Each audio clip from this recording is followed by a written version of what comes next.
BTC first semester के छात्र, आप सभी लोगों से हमारी आपकी चर्चा ध्यान पर हो रही थी, जिसमें ध्यान के प्रकार तक हमारी आपकी चर्चाएं हुई थी।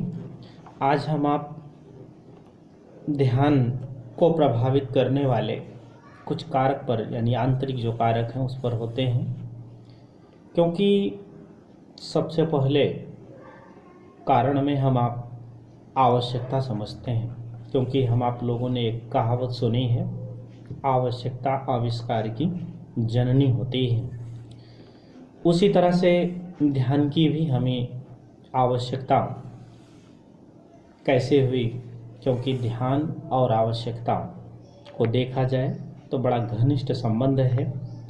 जब हमें भूख या प्यास लगती है तो शरीर में आंतरिक परिवर्तन होने लगते हैं, और ये परिवर्तन हमारी आवश्यकता पूर्ति यानी उद्दीपक पर केंद्रित कर देते हैं। जैसे भी आपको भूख लगी हो, कोई बहुत अच्छा प्रवचन सुनाने की कोशिश करे तो क्या आपका मन लगता है?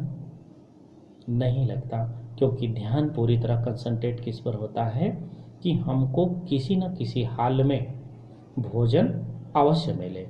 क्योंकि बिना भोजन के क्योंकि भोजन आपकी ये क्या हो गई? आवश्यकता हो गई।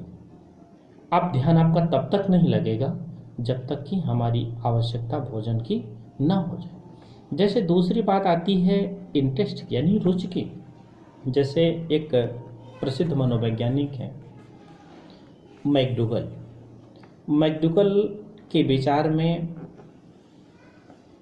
उन्होंने कहा कि रुचिपूर्वक किया गया ध्यान ही रुचिकर है। क्योंकि व्यक्ति का जो ध्यान है रुचि पर आधारित एक संबंध स्थापित करता है। जैसे एक छोटा सा उदाहरण आपको बताते हैं।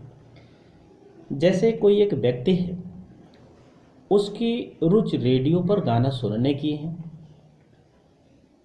तो वह गाने पर ध्यान लगाएगा। जबकि दूसरे की रुचि क्रिकेट की कमेंट्री सुनने में है, तो वह कमेंट्री पर ध्यान लगाएगा। अगर इसको हम उलट दें, कमेंट्री वाले को गीत कर दें और गीत वाले को कमेंट्री कर दें, तो क्या उन दोनों की रुचियां अपने समानांतर कार्य करेंगी? नहीं करेंगी। जैसे गीत सुनने वाले की जो रुचि है वह गीत पर ही उसका इंटरेस्ट होगा, और क्रिकेट वाले का जो इंटरेस्ट कमेंट्री पर होगा वो ठीक कमेंट्री पर ही सुनेगा। तीसरा आता है गोल, मीन्स लक्ष्य। चयन किए गए लक्ष्यों के उद्देश्यों की पूर्ति करने के लिए व्यक्ति क्रियाशील रहता है। अवसर मिलते ही उसका ध्यान अपने लक्ष्य की ओर स्वतः ही विस्थापित हो जाता है। जैसे कोई छात्र है, उसको पढ़ाई करना है, तो पढ़ाई उसका करना एक लक्ष्य है। आप मान लीजिए आपस में बैठ के हम गपशप खूब कर रहे हैं, तो उसको हम लक्ष्य की ओर से दिग्भ्रमित कर रहे हैं। अगर उसने ये कहा नहीं, मेरा काम है पढ़ाई करना, यानी मेरा लक्ष्य है, और वह स्वतः उसको डेवलप होती है, उसमें किसी को कहने की ज़रूरत नहीं है। जैसे आजकल के हमारे विद्यार्थी हैं, उनको पढ़ने की बात मत करिए, कहीं घूमने की बात करिए, कहीं टहलने की बात करिए, तो बड़ा आनंद आता है, जो कि ठीक नहीं है। हमारा एम क्या होना चाहिए? जब तक जीवन में हम एम नहीं बनाते तब तक हम सफल नहीं होते। यानी एम बनाएंगे तभी हम उस पर कंसंट्रेट होंगे, यानी ध्यान लगाएंगे, और जब ध्यान लगाएंगे तो निश्चित रूप से हमको लक्ष्य मिलेगा। चौथा आता है सूझ, या इसको समझ भी कहते हैं। स्पीयरमैन ने मानव बुद्धि में विशिष्ट तत्व एवं सामान्य तत्व बताया है। जैसा कि बड़े सर ने पढ़ाया है आप लोगों को बुद्धि, तो जो व्यक्ति अपनी विशिष्टताओं किसी भी क्षेत्र में प्रकट कर चुके हैं, उस उद्दीपक से मिलते ही उसका ध्यान उस ओर चला जाता है। जैसे इसमें भी एक छोटा सा उदाहरण है। कोई एक कलाकार है, आर्टिस्ट जिसको आप कहते हैं, वो जैसे ही कलाकार किसी आर्टिस्ट को देखता है तो उसकी समझ में आता है कि ये अच्छा है या इसमें कहीं न कोई चीज़ इसको हम अमेंडमेंट कर सकते हैं। या जैसे कोई संगीतकार, कोई गीत संगीत हो रहा है, सुन रहा है, उसमें अच्छाई और कमियों दोनों की सोच उसमें आती है। जैसे एक आप नाम सुने होंगे हैबिट, यानी आदत। मनोवैज्ञानिकों ने आदत को जीवन में सक्रियता प्रदान करना माना है। यानी मनोवैज्ञानिकों ने क्या किया है, आदत को जीव या जीवन में सक्रियता प्रदान करना माना हो, और जिन कार्यों की आदत विकसित हो जाती है उन पर हमारा ध्यान स्वतः केंद्रित हो जाता है। यानी हमारी अगर आदत अच्छी है तो सदैव हमारा ध्यान अच्छी चीज़ों पर रहे। हमारी हैबिट यानी आदत गलत दिशा में है तो सदैव हमारे गलत दिशा में। जैसे अभी हम आप देखें, सुबह जब हम आप उठते हैं तो एक हैबिट बन गई है। आजकल तो लोग देखते हैं हमें कि बिना ब्रश मंजन किए ही कहते हैं बेड टी लेते हैं, यानी हम बेड पर ही लेटे रहते हैं, तब चाय पीते हैं तब काम करते हैं, जो कि ये गलत आदत है। हमारी संस्कृति कहती है कि सुबह उठें, प्रातःकाल यानी ब्रह्म मुहूर्त में उठें, विद्यार्थी के रूप में हो या गृहस्थ के रूप में, जिस भी रूप में है, अर्ली इन द मॉर्निंग उठते हैं। उठने की एक आदत होती है। उठ करके हम अपने हाथों को देखते हैं, फिर धरती माता को प्रणाम करते हैं, फिर हम अपनी दैनिक नित्य क्रिया करते हैं, ब्रश मंजन करते हैं, तब हम चाय पीते हैं। ये आदत अच्छी है।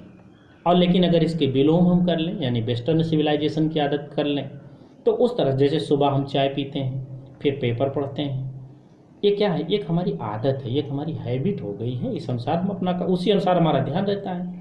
जैसे भी सुबह पेपर पढ़ने की आदत आप में पड़ जाए और पेपर आपको ना मिले, तब देखिए आप कितना बेचैन हो जाए। जैसे आजकल देखिए युवा वर्ग या हर आदमी की नीड मोबाइल हो गई। अगर वो सब पर्स भूल सकता है, लेकिन मोबाइल की जो उसकी आदत है, अगर मोबाइल छूट जाए तो लगता है कि उसका सब कुछ छूट गया है। यानी जैसे मछली को बिना पानी से निकाल के हम बाहर कर देते हैं, छटपट रह लेते, क्यों, यह उसकी एक आदत में जुड़ गया है। इसलिए उसकी बहुत नीड, यानी उस पर सदैव उसका कंसंट्रेशन बना रहता है। अगली आती है मानसिक दशा, मेंटल कंडीशन। ध्यान के केंद्रीकरण में मानसिक दशा अपना प्रमुख प्रभाव डालती है। हमारा मन कभी प्रसन्न रहता है तो कभी अप्रसन्न हो जाता है। जब वह किसी उद्दीपक पर स्थिर हो जाता है तो अपनी मानसिक दशा के अनुसार वह व्यवहार करने लगता है। जैसे इसमें भी एक छोटा सा उदाहरण, जैसे हम कभी कभी पत्नी की अत्यधिक प्रशंसा करते हैं और कभी कभी उसके कार्यों में ही देखिए हम दोष भी निकालने लगते हैं। है तो आप एक ही पे, क्यों, क्योंकि हमारी मानसिक दशा जो है उसके अच्छे कार्यों में भी साथ रहती है, कोई गलत कार्य करती है तो उसमें भी हम करते हैं। और लास्ट का आता है पूर्व ज्ञान, प्रीवियस नॉलेज। इसको थॉर्नडाइक एवं हार्वर्ड आदि ने स्पष्ट कर दिया था कि बालक की शिक्षा पर उसके पूर्व ज्ञान का प्रभाव पड़ता है। पाठ के प्रति, यानी जिस चैप्टर को शिक्षक पढ़ा रहा है उसके प्रति ध्यान लगाने के लिए, पढ़ने के लिए, यानी क्लास में जब शिक्षक पढ़ाते हैं तो विद्यार्थी को क्या करना चाहिए, उसको अपने घर पर स्वाध्याय करके, यानी एक बार उसको पढ़ करके जब हम जाते हैं तो बहुत सारी चीज़ें उसकी हम जानते रहते हैं, बहुत सारी चीज़ों को हम नहीं जान पाते, यानी हम अननोन नहीं। और जब वहाँ शिक्षक पढ़ाता है तो हम कंसंट्रेट होकर के उसकी बात सुनते हैं, यानी पूर्व ज्ञान का वर्तमान ज्ञान के साथ जब सामंजस्य स्थापित करते हैं तो ध्यान हमारा हमसे सक्रिय होता है और हम बहुत आसानी से अपनी हर बातों को बहुत अच्छे ढंग से ग्रहण कर लेते हैं। इसको हम आप कहते हैं ध्यान के आंतरिक कारक। अब इसमें आपको नेक्स्ट कल बताते हैं ध्यान के बाह्य कारक। ये तो इंटरनल हो गए, यानी हमारी आपकी जो शरीर में, जो हमारे आपके आसपास होती हैं, जो हमारी मानसिक दशाएं होती हैं, उनसे होता है तो हमारा ध्यान कैसे होता है।